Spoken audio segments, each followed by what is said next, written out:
Catherine, thank you for taking the time to catch up tonight. How are you? So, just like everybody else probably in the country right now, but under the circumstances, I'm functioning. My mental health is strong. Yeah. So good. And the reason that I've wanted to do this interview with you is that you recently reopened your shop, supposedly against lockdown, and we'll cover what that means. So against, supposedly you're a non-essential business. We'll talk about what essential business means to people like you, business owners and their staff, and to their customers. And there's a video that came out off the back of that where the police entered your shop in Edinburgh, which is called Neanie Scott. Because the video went viral. I mean, I think it got something like 400,000 views on Twitter and 80, 90, 100,000 on YouTube and still growing. So we'll have a quick look at just a small snippet of it. I'm in here to try and earn a living and use my liquor licence to do so. And I've come in here to do lots of paperwork and to do lots of casework on an insurance company that's refusing to pay me.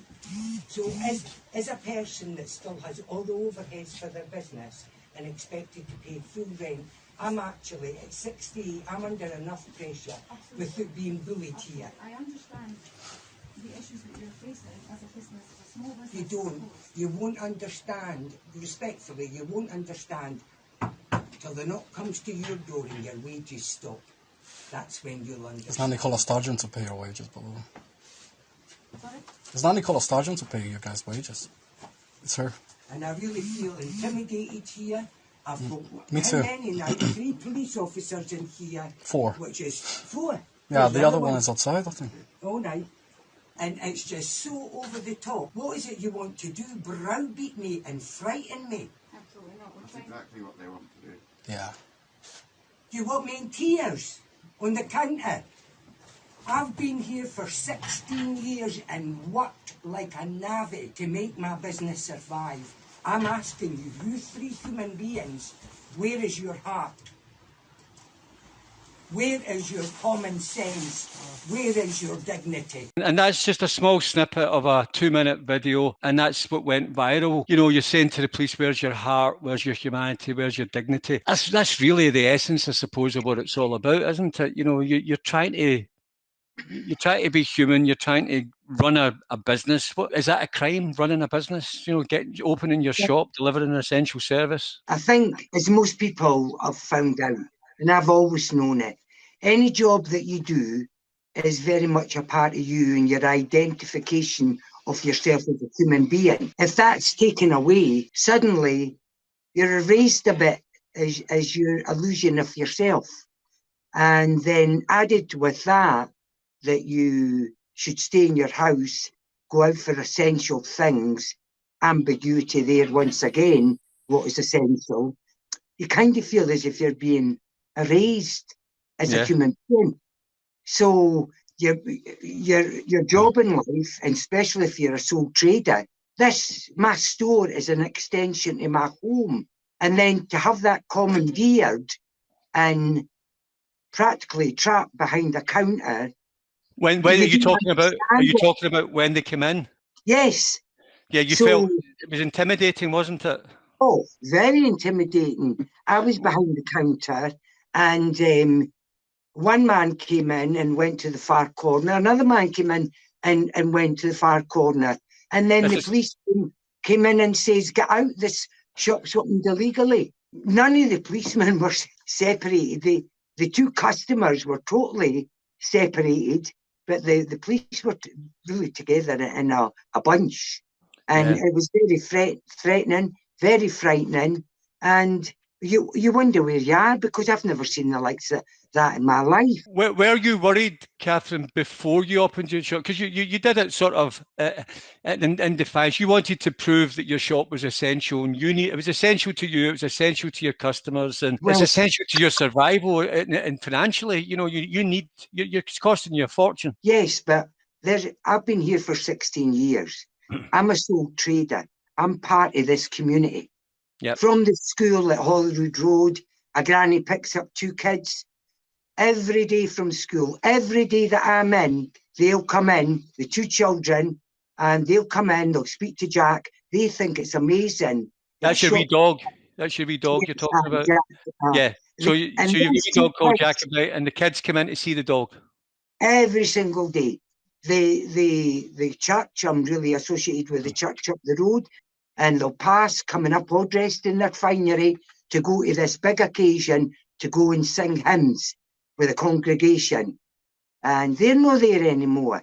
Now, I believe whoever your God is, you can speak to your God anywhere, but it's the social side of churches. It's the social side of everything. It's not just speaking to God. And those kids, Catherine, who come in and clap your dog and see you. But human beings are creatures of habit, aren't we? Especially young kids. They're creatures of habit. They like to do the same things. It's that They think it's great that they've got a friend that owns a shop up the road from school, and they're allowed in and get special treatment with their granny. And that contact, that socialisation process that we all need, every human being needs that, because we're a wee bit like plants. Plants need the sun to grow, and we need the interaction to survive. I'm just looking at that plant behind me. That looks as if it needs a bit of sun to grow. That one. So there's some good news though, because they came in. They said to the two guys in the shop that your shop was opened illegally, and did they arrest some of the guys or one of the guys? Well, yes. The one man who says to me he'd never seen his daughter or his child. He never sees his daughter since the first lockdown, and he wanted to buy her a wee gift, and he bought a tiny Nessie. They asked him his name. He says, "Well, I have done nothing wrong. I've not committed a crime." And they put cufflinks on him in the shop. I was so handcuffs upset. on him. Handcuffs in your shop. Yes, it was just, well, it was like a horror movie. You can imagine. It is horrible. Yeah. And then they took him away in the handcuffs. And then the other man, they says, "Now you can't browse. There's no browsing. You've not to browse. You get your essential item and leave." So the young man says, "What about that whiskey, that miniature whiskey? I'm going to buy that for my mum." And so he bought it for his mum. And then they fined him because it wasn't an essential item. They fined him. Right, and it's a big part of the problem here that it feels as if it's this double standards. The small business has been asked to close, and the big business is still open. Well, absolutely. And we're a year down the line with this now. That's the challenge, isn't it? It's 3 weeks to flatten the curve, and we're still here in lockdown, stuck in your house, kids are off school. On the 23rd of March, we were asked to go home for 2 weeks to flatten the curve. Yep. And we did 10 months later. It's not a curve, it's a mountain. So what worries me is if I was selling things in my shop and I got new stock and it stopped selling or it never sold, I would say I'm doing something wrong here. Maybe I need to change my approach. So if a government is using the same approach, lockdowns, restrictions, and we're not in any better place, maybe another approach would be a good thing to consider. Absolutely, and that's kind of where we're coming from when we sort of challenge some of these things, and you're saying, well, is this the only way? Other countries are challenging it, other governments are challenging it as well. People need something. They need to get back to normal. They can't float along in this limbo land for too much longer. I can only speak about Edinburgh because I've not been anywhere else since the 23rd of March, like most people. The people are devastated, they're stressed, there's this huge increase in suicides. People I've heard and I've spoken to friends, they're now been taking antidepressants that they've never had in their life. Absolutely. And now added to that, the schools are closed, so you've got parents to maybe your mum and dad that have to work from home. So, and then now the child's there, they've got to work from home, they've got to homeschool their children, their couples. Relationships are difficult for people because they're with each other 24/7. Now, relationships work because a guy will go to your pub, or the woman will go to your spa, or the women will go to the pub. They have they come back to the relationship afresh and to appreciate being home and settling in for their meal. But, well, we're all under house arrest. And as much as you love your house, how can we live like that? We've not got any social life. We've not got any real connections with the human race. It's a wee bit like abuse. There's all sorts of horrible stories going about. I heard one the other day about a young kid, and a lot of these young teenagers are really, really struggling with this now. The lack of social contact, and it doesn't seem that there doesn't seem to be any major plans to get it back. This is a long, long time that society's been fractured like this, and if it doesn't go back soon, there might be irreparable damage here to the very fabric of society.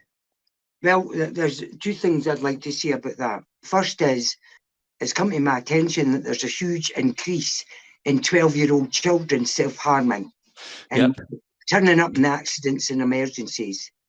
And you show me a person today in society and you have a comparison to that person on the 22nd of March last year, we're all scarred. Yep, absolutely. We're all scarred. And if we don't, sorry, that's okay. Sorry, I apologise for that. We live in a society, and there's a saying: it takes a village to raise a child. Now that child is in a home with two working from home parents. There's no social clubs, there's no swimming, there's no football. So that's an idea, and that's causing a lot of friction and social problems. It's never been done before to any kids. No kids have ever had to go through this. It's child abuse. Yeah. And their education. How can you miss a year's education? And so human beings, we are not living. We are existing. And we all need to live. We all need that interaction. We all need that bonding. Mental health is through the roof. You can't get an appointment with your GP. Absolutely. There was some good news that came out of this, Catherine. You got a phone call a couple of days after they said they were going to be in touch and there was problems and you'd opened illegally and your customers who were in were committing crimes by being there. Yes. I got a phone call from St Leonard's and he was very nice. And he says, I'm phoning up to tell you that we're not going to take any further action against you and you can sell all this, whatever you want in your shop. Mm-hmm. After he says that you can sell what you want, but we need to speak to you about your attitude. After he was finished, I told him, I've not committed a crime. So why should I be happy that you're not going to take proceedings against me because I'm not guilty of anything? There was quite a big outpouring of support on the various groups that you're a member of, business groups and your own personal Facebook page and other groups that you're in, like our group, that question what's going on here. And it's Scottish people who have came together to say, no, something's not right here. We're not happy. And we're all finding information and sharing it and, basically challenging some of the narrative. Now, within groups like ours, and there's tens of thousands of people in these groups, your story got a huge amount of support. Lots of people. What kind of things were they saying to you? Well, it was all very overwhelming. I didn't know the video had been uploaded. Someone told me, and well, I do have a Twitter account now, but I didn't have one then. I've never used YouTube or Twitter. A friend phoned me and says somebody told them that in the first 12 hours it got 240 something views. And 240,000. Aye. And somebody said to me, you're blowing up Twitter. And I wasn't sure what that meant.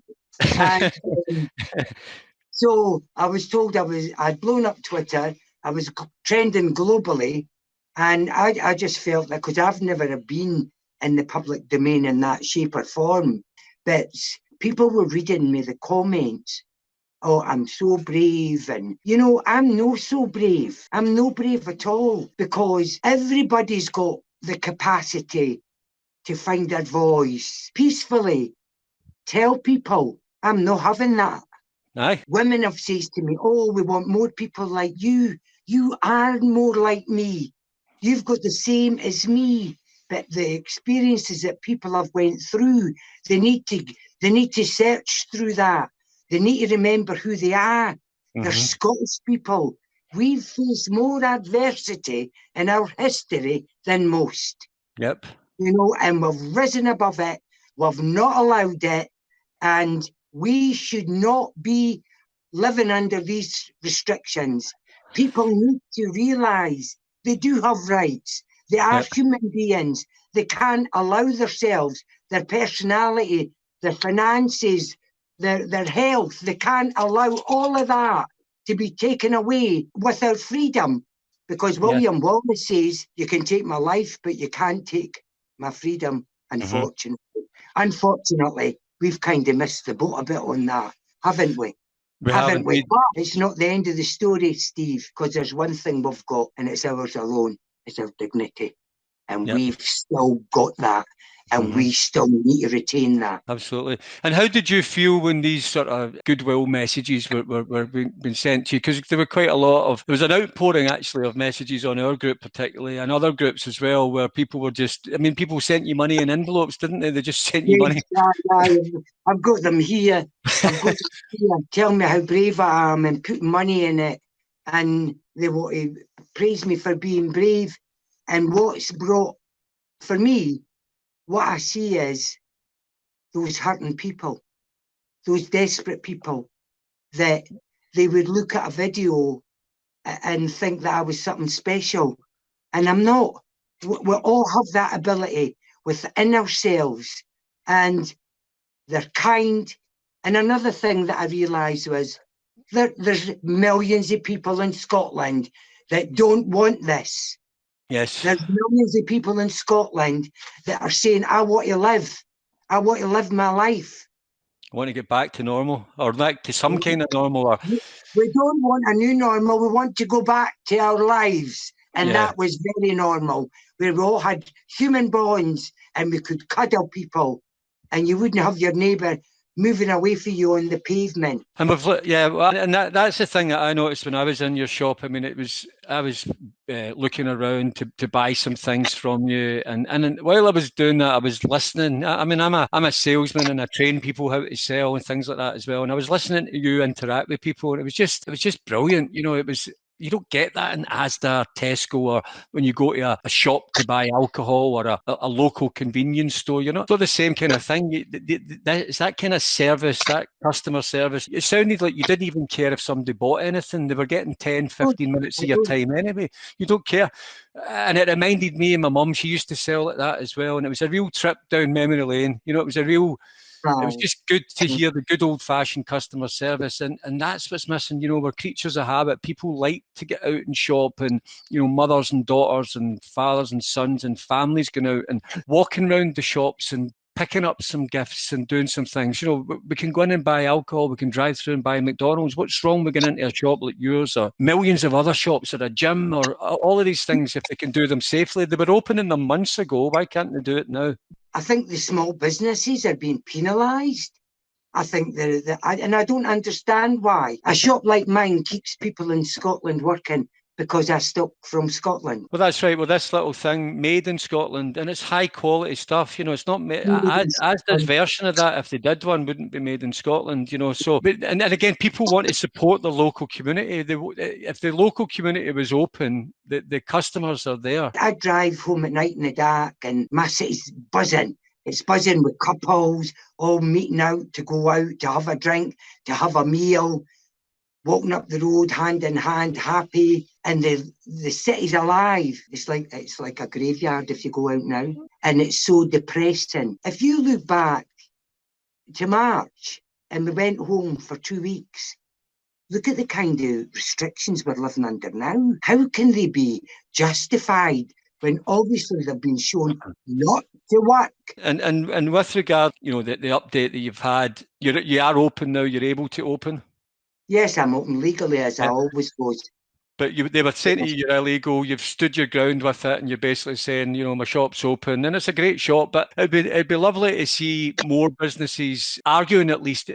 So something seems to be missing, that nobody seems to question this. Like, it's almost like we can be locked down for another 3 or 4 weeks, and nobody even utters a word about it in the streets. You're a very positive person, and you look at things in this particular way, and you've stood your ground here, and it's paid off for you. What would you like to see happening to get society back to normal? I mean, I comply with COVID regulations. I have a sneeze screen, I've got my hand gel, I've got the signs on the floor, and I ask people to socially distance and different things. Yeah, I saw that when I was in the store, for sure. Yeah, yes, absolutely saw that. We were allowed to open before, so why would we there was never any infection traced back to this store, and all the pubs paid so much money different fitments to keep people safe. Nobody could, where do you go for help?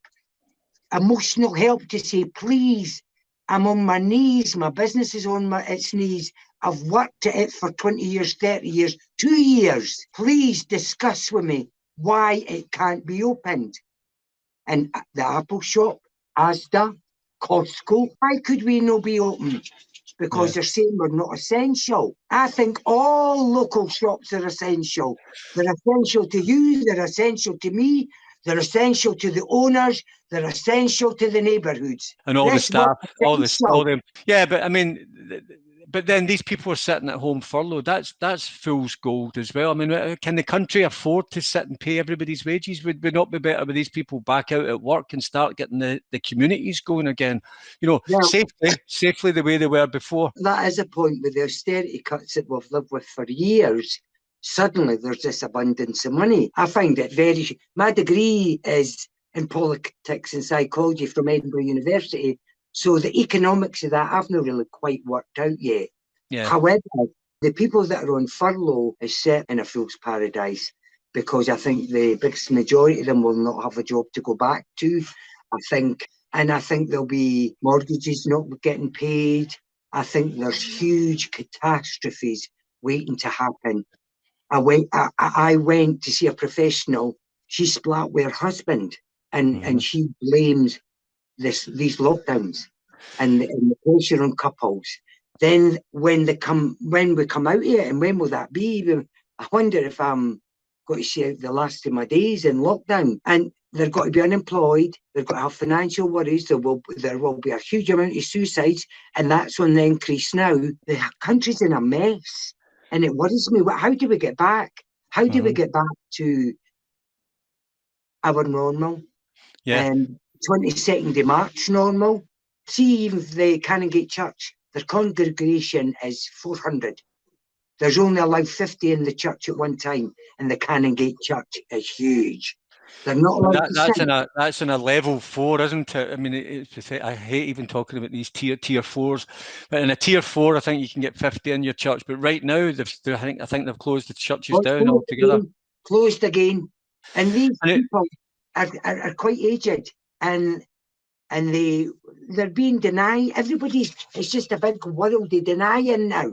Yeah, and that's another essential service. And you and I spoke about this earlier. You know, these people who like to get dressed up and they go to church in their kilts and they go and they sing their wee socks off. You know, and they're not getting the chance to do that. But surely they can be spaced out in a church, and they'll mind their social distance and they'll wear their masks and.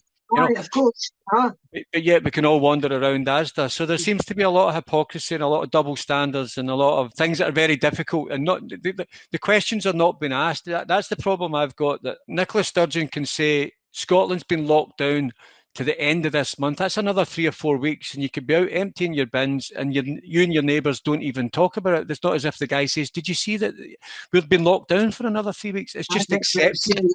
There's a strange thing going on there that, although I was going to say I think there's a lot of acceptance without feeling angry, but I've changed my mind on that because of the response I got.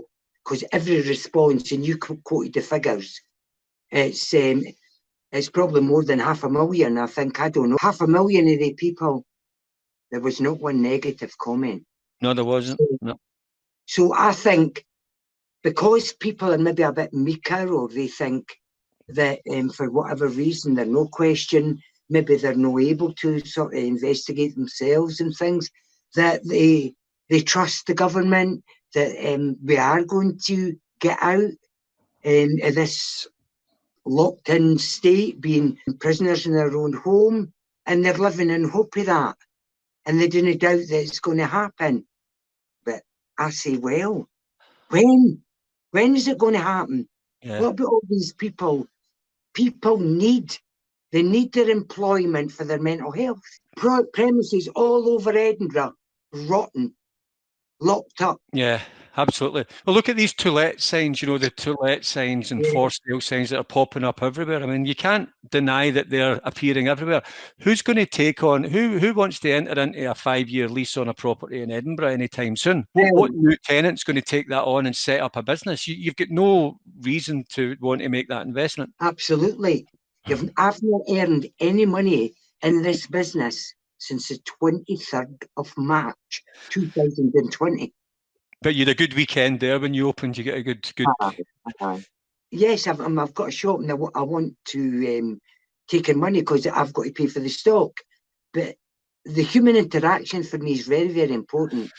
You know, there's a woman that still writes to me on Facebook, and she was here 10 years ago and she's never been back since. She was in here. I don't know what happened with her and her daughter. Mother-daughter relationships can sometimes be a wee bit difficult. And I heard the mum wanted to stay to look at things. The daughter wanted her out because she was wanting to go and see the palace.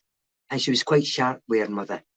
And I looked up and her mother was struggling breathing and I knew she was going to burst into tears. And her daughter walked out. I got right behind the counter, out of the counter, and I went round and I cuddled her with a tissue in my hand to give her. And she still says to me, Neanie, I still remember that day.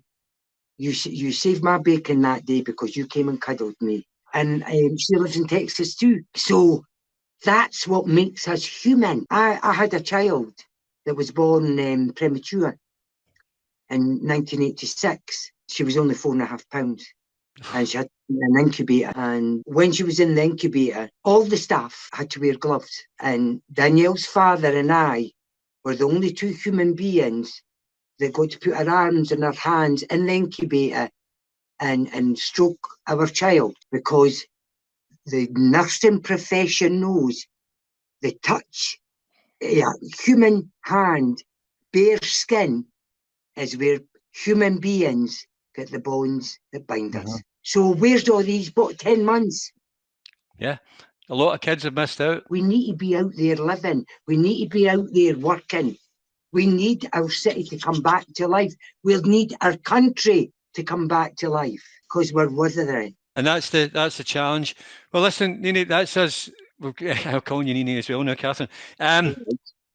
I think we've covered pretty much most of the things. Is there anything sort of final message that you would want to say to maybe other business owners or people in Scotland who are maybe not questioning what's going on, or can we push back a bit and challenge this and fight for our right to open up our societies a bit more than they're not always right. They could be making mistakes here. They're certainly making mistakes with kids' mental health just now because it's not good for them.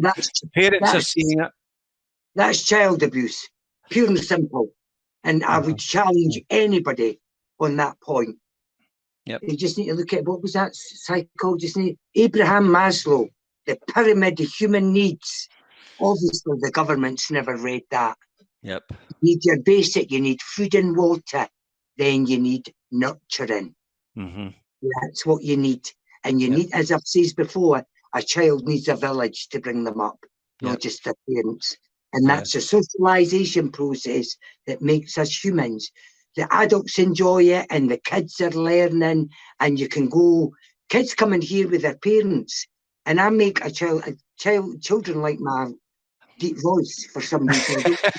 I've been videoed in here by parents because they can't believe their child's giggling. And I understand there's going to maybe be a distance to keep us well and things like that. I'm not disputing that at all. But all the people that are out of work, that everybody needs to go to work. Everybody needs to be themselves. Everybody needs to stop their personality, their humanity being erased by these procedures that obviously do not work. There's been no improvement and there's no discussion. There's no consultation. Now the government is voted in by the people. They're paid by the people. They're answerable to the people. That's as good a place to stop this interview as I would say. Catherine, thank you very much. They are indeed answerable to us. We need to get this country back on its feet again. We need to get back out. We need to get society working again. You've made a start there. You've went out and defied it, and you've got your shop open again, and people can come in and get a wee taste of something. They might not be able to get a hug, but they can have a really warm chat, and that's as close as you can get just now. And that's what I found when I was there. It was brilliant, and it was a wee trip down memory lane, and I felt normal again for that short period of time, and I was delighted to spend my money with you. So thank you very much. We've got a new one of our members in the group has offered to build you an e-commerce website for free. Yes, that's going to be great, and then we're going to get that out there to the world, and people in Texas and all around the world, in England, and everybody can buy this lovely Scottish stuff. And if Scotland can't travel to see the world, then we can post bits of Scotland to all corners of the world. They are answerable to us. Thank you very much for all of that. Thank you, Steve. It's been an absolute pleasure.